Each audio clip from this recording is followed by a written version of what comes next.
ಕೊಲ್ಲೂರು ಕೊಲ್ಲೂರು ಮೂಕಾಂಬಿಕಾ ದೇವಸ್ಥಾನವು ಕರ್ನಾಟಕದ ದಕ್ಷಿಣ ಭಾರತದ ಅತ್ಯಂತ ಪ್ರಸಿದ್ಧ ದೇವಾಲಯ. ಇಲ್ಲಿನ ದೇವಿಯ ವಿಗ್ರಹವನ್ನು ಪಂಚಲೋಹದಿಂದ ತಯಾರಿಸಲಾಗಿದೆ. ಹೌದು, ಕೊಲ್ಲೂರು ಮೂಕಾಂಬಿಕಾ ದೇವಸ್ಥಾನದ ಇತಿಹಾಸ, ಮೂಕಾಂಬಿಕಾ ದೇವಸ್ಥಾನದ ದಂತಕತೆ ಹಾಗೂ ಈ ದೇವಿಯ ಮಹತ್ವವನ್ನು ಈ ವಿಡಿಯೋದಲ್ಲಿ ತಿಳ್ಕೊಳ್ಳೋಣ. ನಮಸ್ಕಾರ ಸ್ನೇಹಿತರೆ, ಎಲ್ಲರಿಗೂ ಮಾನು ಮನೋಜ್ ಕನ್ನಡ ಯೂಟ್ಯೂಬ್ ಚಾನಲ್ಗೆ ಸ್ವಾಗತ. ಕೊಲ್ಲೂರು ಮೂಕಾಂಬಿಕಾ ದೇವಸ್ಥಾನ ಕರ್ನಾಟಕದ ದಕ್ಷಿಣ ಭಾರತದ ಅತ್ಯಂತ ಪ್ರಸಿದ್ಧ ದೇವಾಲಯ. ಪರಶುರಾಮನು ಸೃಷ್ಟಿಸಿದ ಮೋಕ್ಷದ 7 ವಾಸಸ್ಥಾನಗಳಲ್ಲಿ ಇದು ಸಹ ಒಂದು ಎಂದು ಹೇಳಲಾಗುತ್ತದೆ. ಮೂಕಾಂಬಿಕಾ ದೇವಸ್ಥಾನವು ಕರ್ನಾಟಕದ ಉಡುಪಿ ಜಿಲ್ಲೆಯ ಕೊಲ್ಲೂರಿನಲ್ಲಿ ಬರುತ್ತದೆ. ಈ ದೇವಾಲಯ ಕಲೆ ಮತ್ತು ಜ್ಞಾನಕ್ಕೆ ಸಮರ್ಪಿತ. ಮೂಕಾಂಬಿಕಾ ದೇವಿಯನ್ನ ಮಾತು ಮತ್ತು ಅಕ್ಷರಗಳ ದೇವಿ ಎಂದೇ ಕರೆಯಲಾಗುತ್ತದೆ. ದೇವಿಯ ವಿಗ್ರಹವನ್ನ ಪಂಚಲೋಹವನ್ನ ಬಳಸಿ, ಅಂದರೆ 5 ಲೋಹಗಳನ್ನು ಬಳಸಿ, ಚಿನ್ನ, ಬೆಳ್ಳಿ, ತಾಮ್ರ, ಕಬ್ಬಿಣ ಮತ್ತು ಸೀಸ ಇವುಗಳನ್ನು ಬಳಸಿ ನಿರ್ಮಿಸಲಾಗಿದೆ. ಕೊಲ್ಲೂರು ಮೂಕಾಂಬಿಕಾ ದೇವಾಲಯವನ್ನು ಸ್ಥಾಪಿಸುವ ಜವಾಬ್ದಾರಿಯನ್ನು ಮಹಾನ್ ತತ್ವಜ್ಞಾನಿ ಮತ್ತು ದೇವತಾಶಾಸ್ತ್ರಜ್ಞ ಎಂದು ಕರೆಯುವ ಆದಿಶಂಕರಾಚಾರ್ಯರು ವಹಿಸಿದ್ದರು ಎಂದು ಕತೆ ಹೇಳುತ್ತದೆ. ಅವರು ಅದ್ವೈತ ವೇದಾಂತವನ್ನು ವಿವರಿಸಿದವರು. ಅವರು ದಶಾನಮಿ ಸಂಪ್ರದಾಯದ ಸಂಸ್ಥಾಪಕರೂ ಹೌದು. ಇನ್ನು ಕೊಲ್ಲೂರು ದೇವಾಲಯದ ಇತಿಹಾಸ ಮತ್ತು ದಂತಕತೆ. ಕೊಲ್ಲೂರು ಮೂಕಾಂಬಿಕಾ ದೇವಸ್ಥಾನವು 1200 ವರ್ಷಗಳ ಹಿಂದಿನ ಒಂದು ಘೋರ ಇತಿಹಾಸವನ್ನೇ ಹೊಂದಿದೆ. ಈ ದೇವಾಲಯ ಅನೇಕ ಜನರ ಪ್ರೋತ್ಸಾಹವನ್ನು ಪಡೆದುಕೊಂಡಿದೆ.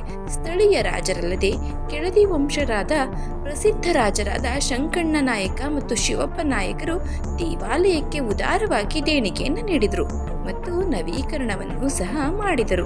ಆದಿಶಂಕರಾಚಾರ್ಯರು ಸರಸ್ವತಿ ದೇವಿಯ ಮಹಾನ್ ಭಕ್ತ. ಒಂದು ದಿನ ಆತನ ಭಕ್ತಿಯಿಂದ ಸಂತಸಗೊಂಡ ದೇವಿ ಅವರ ಮುಂದೆ ಕಾಣಿಸಿಕೊಂಡು ಅವರಲ್ಲಿ ಒಂದು ದೇವಾಲಯವನ್ನು ನಿರ್ಮಿಸುವಂತೆ ಕೇಳಿಕೊಳ್ತಾಳೆ.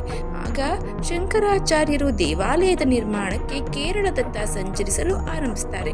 ಆದರೆ ದೇವಿ ಒಂದು ಷರತ್ತಿನೊಂದಿಗೆ ಶಂಕರಾಚಾರ್ಯರೊಂದಿಗೆ ಬರಲು ಒಪ್ಪಿಗೆಯನ್ನು ನೀಡ್ತಾಳೆ. ನೀವು ಕೇರಳಕ್ಕೆ ಹೋಗುವಾಗ ನಾನು ನಿನ್ನನ್ನು ಹಿಂಬಾಲಿಸ್ತೀನಿ, ಆದರೆ ನೀನು ಯಾವ ಕಾರಣಕ್ಕೂ ನನ್ನನ್ನು ಹಿಂದಿರುಗಿ ನೋಡಬಾರದು. ಯಾವ ಸ್ಥಳದಲ್ಲಿ ನನ್ನನ್ನು ಹಿಂದಿರುಗಿ ನೋಡ್ತೀಯೋ ಆ ಸ್ಥಳದಲ್ಲಿ ನಾನು ನಿಲ್ತೀನಿ ಅಂತ ಹೇಳ್ತಾಳೆ. ಹಾಗೆ ಆದಿಶಂಕರರು ಮುಂದೆ ಮುಂದೆ ನಡೀತಾ ಇದ್ರೆ ದೇವಿಯು ಅವರ ಹಿಂದೆ ನಡೀತಾ ಇರ್ತಾಳೆ. ಸ್ವಲ್ಪ ಸಮಯದ ನಂತರ ದೇವಿ ತನ್ನೊಂದಿಗೆ ಬರ್ತಾ ಇದ್ದಾಳೋ ಇಲ್ವೋ ಎಂದು ಪರೀಕ್ಷಿಸಲು ಹಿಂದಿರುಗಿ ನೋಡ್ತಾರೆ. ಆದರೆ ಆತನನ್ನು ನಿಜವಾಗಿಯೂ ಹಿಂಬಾಲಿಸುತ್ತಾ ಇರುವುದನ್ನು ಕಂಡು ಅವರು ಸಂತೋಷವನ್ನು ಪಡ್ತಾರೆ. ಆದರೆ ಅವರು ಹಿಂದಕ್ಕೆ ತಿರುಗಿ ನೋಡಿದ ಕ್ಷಣದಿಂದ ದೇವಿ ಸರಸ್ವತಿ ಶಂಕರರನ್ನ ಹಿಂಬಾಲಿಸಲು ನಿರಾಕರಿಸ್ತಾಳೆ. ಅವಳು ಹಾಕಿದ ಷರತ್ತಿಗೆ ಅನುಗುಣವಾಗಿ ಅವಳು ತನ್ನ ವಿಗ್ರಹವನ್ನ ಕೊಲ್ಲೂರಿನಲ್ಲಿ ಸ್ಥಾಪಿಸಬೇಕು ಎಂದು ಸೂಚಿಸ್ತಾಳೆ. ಆದಿಶಂಕರನು ತನ್ನ ತಪ್ಪನ್ನ ಕ್ಷಮಿಸಿ ತನ್ನೊಂದಿಗೆ ನಡಿಗೆಯನ್ನ ಮುಂದುವರಿಸಬೇಕು ಅಂತ ಕೇಳ್ಕೊತಾರೆ. ಅಂತಿಮವಾಗಿ ದೇವಿ ಶಂಕರರ ಮಾತಿಗೆ ಒಪ್ಪಿಕೊಂಡು ಆತನನ್ನು ಹಿಂಬಾಲಿಸ್ತಾಳೆ. ಅವರು ಬೆಳಗ್ಗೆ ಚೊಟ್ಟಾನಿಕ್ಕಾರ ದೇವಸ್ಥಾನದಲ್ಲಿ ನೆಲೆಯಾಗ್ತಾಳೆ. ಆದರೆ ಮಧ್ಯಾಹ್ನದ ಹೊತ್ತಿಗೆ ಕೊಲ್ಲೂರು ದೇವಸ್ಥಾನಕ್ಕೆ ಮರಳುತ್ತೀನಿ ಅಂತ ಹೇಳ್ತಾಳೆ. ಹೌದು, ಕೌಮಾಸುರ ಮತ್ತು ದೇವಿ. ಈ ದೇವಾಲಯದಲ್ಲಿ ಕೌಮಾಸುರ ಎಂಬ ರಾಕ್ಷಸನನ್ನ ದೇವಿಯಿಂದ ಕೊಲ್ಲಲಾಯಿತು ಎಂದು ಹೇಳಲಾಗುತ್ತೆ. ಕೌಮಾಸುರನು ಕೆಲವು ಶಕ್ತಿಗಳನ್ನು ಪಡೆಯಲು ತೀವ್ರ ತಪಸ್ಸನ್ನು ಮಾಡ್ತಾನೆ. ಅದು ಅವನನ್ನು ಶಕ್ತಿಯುತ ಮತ್ತು ಅಜೇಯನನ್ನಾಗಿ ಮಾಡುತ್ತೆ. ಆದರೆ ಪಾರ್ವತಿ ದೇವಿ ಅವನ ದುಷ್ಟ ಉದ್ದೇಶವನ್ನು ಗ್ರಹಿಸಿ ಆತನಿಗೆ ಮಾತು ಬಾರದಂತೆ ಮಾಡ್ತಾಳೆ. ಈ ಕಾರಣಕ್ಕಾಗಿ ಕೌಮಾಸುರನೇ ಮೂಕಾಸುರನಾಗ್ತಾನೆ. ಆದರೂ ಕೂಡ ಮೂಕಾಸುರ ತನ್ನ ಮುಂಡುತನವನ್ನ ದುಷ್ಟ ಕೆಲಸವನ್ನ ನಿಲ್ಲಿಸೋಲ್ಲ. ಅಲ್ಲಿನ ಜನರಿಗೆ ತೊಂದರೆ ಮೇಲೆ ತೊಂದರೆ ನೀಡಲು ಪ್ರಾರಂಭಿಸ್ತಾನೆ.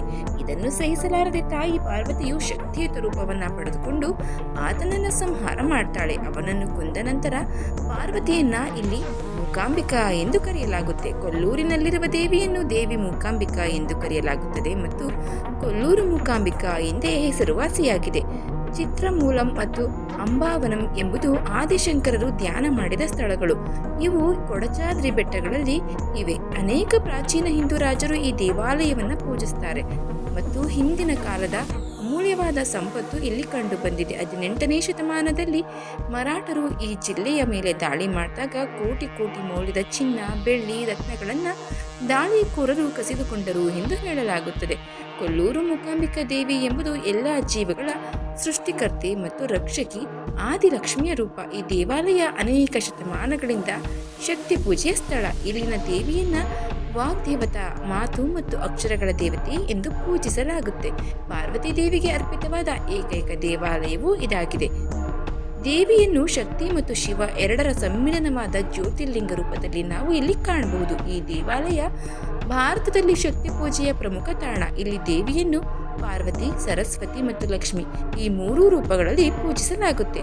ಇಲ್ಲಿನ ಜ್ಯೋತಿರ್ಲಿಂಗ ಬಲ ಅರ್ಧ ಬ್ರಹ್ಮ, ವಿಷ್ಣು ಮತ್ತು ಶಿವನನ್ನ ಪ್ರತಿನಿಧಿಸುತ್ತೆ. ಎಡ ಅರ್ಧವು ಪಾರ್ವತಿ, ಲಕ್ಷ್ಮಿ ಮತ್ತು ಸರಸ್ವತಿ ದೇವಿಯನ್ನ ಪ್ರತಿನಿಧಿಸುತ್ತದೆ.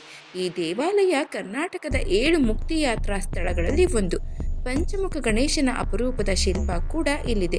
ಸೌಪರ್ಣಿಕಾ ನದಿಯ ದಡದಲ್ಲಿರುವ ಗರುಡ ಗುಹೆ ದೇವಿಯನ್ನ ಮೆಚ್ಚಿಸಲು ಸುಪರ್ಣ ತಪಸ್ಸು ಮಾಡಿದ ಸ್ಥಳ ಇದು ಎಂದು ಕೂಡ ನಂಬಲಾಗಿದೆ. ದೇವಾಲಯಕ್ಕೆ ಭೇಟಿ ನೀಡುವ ಭಕ್ತರಲ್ಲಿ ರಾಜಕಾರಣಿಗಳು, ಚಲನಚಿತ್ರ ತಾರೆಯರು, ಇತರ ಗಣ್ಯರು ಇದ್ದಾರೆ. ಕೊಲ್ಲೂರು ಮೂಕಾಂಬಿಕಾ ದೇವಾಲಯ ದಕ್ಷಿಣ ಭಾರತ ಅತ್ಯಂತ ಜನಪ್ರಿಯ ಯಾತ್ರಾ ಸ್ಥಳವಾಗಿದೆ. ಹೆಚ್ಚಿನ ಭಕ್ತರು ಕೇರಳದವರು, ಇತರರು ತಮಿಳುನಾಡು ಮತ್ತು ಕರ್ನಾಟಕದವರು. ದೇವಾಲಯದಲ್ಲಿ ವಾರ್ಷಿಕ ಹಬ್ಬವನ್ನ ನವರಾತ್ರಿ ಹಬ್ಬದಂದು ಸಂದರ್ಭದಲ್ಲಿ ವಿಜೃಂಭಣೆಯಿಂದ ಆಚರಿಸಲಾಗುತ್ತದೆ. ದೇವಿಯ ಜನ್ಮದಿನವಾದ ಮೂಲ ನಕ್ಷತ್ರದ ದಿನದಂದು ಫಲ್ಗುಣ ತಿಂಗಳಲ್ಲಿ ಅಂದರೆ ಮಾರ್ಚ್ ಏಪ್ರಿಲ್ನಲ್ಲಿ ಹೆಚ್ಚಿನ ಜನಸಮೂಹ ದೇವಾಲಯಕ್ಕೆ ಭೇಟಿ ನೀಡುತ್ತಾರೆ. ದೇವಾಲಯದಲ್ಲಿ ಪ್ರತಿದಿನ ತ್ರಿಕಾಲ ಪೂಜೆ ನಡೆಸಲಾಗುತ್ತದೆ. ಬೆಳಗ್ಗೆ 5 ಗಂಟೆಗೆ ನಿರ್ಮಾಲಯ ಪೂಜೆ ನಡೆಸಲಾಗುತ್ತದೆ. ಈ ಸಮಯದಲ್ಲಿ ಜನರು ಸ್ವಯಂ ಲಿಂಗವನ್ನ ನೋಡಲು ಅವಕಾಶ ಸಿಗುತ್ತದೆ. ದೇವಿಯ ವಿಗ್ರಹವನ್ನ ಶ್ರೀಚಕ್ರ ಯಂತ್ರದಲ್ಲಿ ಸ್ಥಾಪಿಸಲಾಗಿದೆ. ಇದು ದೇವಿಯ ಅತ್ಯಂತ ಶಕ್ತಿಶಾಲಿ ರೂಪ. ದೇವಾಲಯಗಳಲ್ಲಿ ಮಾಡುವ ಆಚರಣೆಗಳು ಆದಿಶಂಕರರು ರೂಪಿಸಿದ ವಿಜಯಾಗಮ ಪದ್ಧತಿಯ ಪ್ರಕಾರವೇ ನಡೆಯುತ್ತೆ. ಗರ್ಭಗುಡಿಯ ಪಶ್ಚಿಮ ಭಾಗದಲ್ಲಿ ಶಂಕರ ಪೀಠವಿದೆ. ಮೂಕಾಂಬಿಕಾ ದೇವಿಯನ್ನ ಪೂಜಿಸೋದ್ರಿಂದ ಧೈರ್ಯ, ಬುದ್ಧಿವಂತಿಕೆ ಮತ್ತು ಸಂಪತ್ತನ್ನು ದಯಪಾಲಿಸ್ತಾಳೆ. ತಾಯಿ ಮೂಕಾಂಬಿಕೆ ನಿಮ್ಮೆಲ್ಲರಿಗೂ ಒಳ್ಳೆಯದನ್ನ ಮಾಡಲಿ ಅಂತ ಕೇಳ್ಕೊಳ್ತಾ, ಈ ಮಾಹಿತಿ ನಿಮಗೆ ಇಷ್ಟ ಆಗಿದ್ರೆ ದಯವಿಟ್ಟು ಶೇರ್ ಮಾಡಿ, ಲೈಕ್ ಮಾಡಿ. ವಿಡಿಯೋ ಬಗ್ಗೆ ನಿಮ್ಮ ಅನಿಸಿಕೆ, ಅಭಿಪ್ರಾಯವನ್ನು ಕಮೆಂಟ್ ಬಾಕ್ಸ್ನಲ್ಲಿ ತಿಳಿಸಿ. ಚಾನಲ್ನ ಇನ್ನು ಸಬ್ಸ್ಕ್ರೈಬ್ ಮಾಡ್ಕೊಂಡೆ ನೋಡ್ತಾ ಇದ್ರೆ ದಯವಿಟ್ಟು ಸಬ್ಸ್ಕ್ರೈಬ್ ಮಾಡಿಕೊಂಡು ನೋಡಿ. ಧನ್ಯವಾದ.